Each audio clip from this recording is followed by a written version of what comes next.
banyak kasih.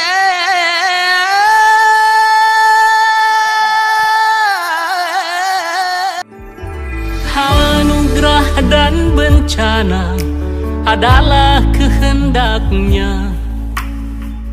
Kita mesti tabah menjalani.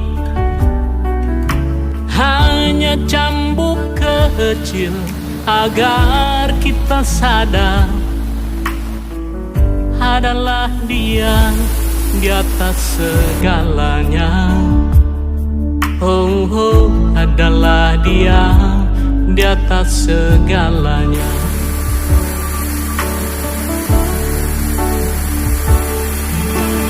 Anak menjerit-jerit, asap panas membakar, lahar dan badai menyapu bersih.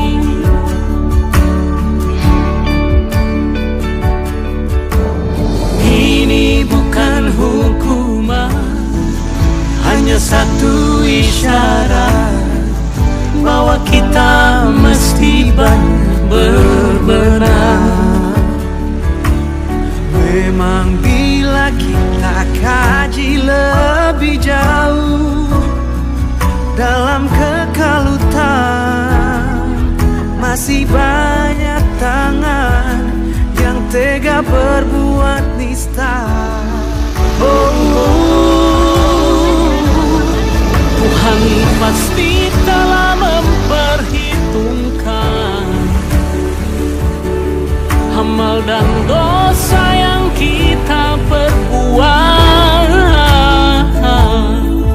Kemanakah lagi kita akan sembunyi, hanya kepadanya.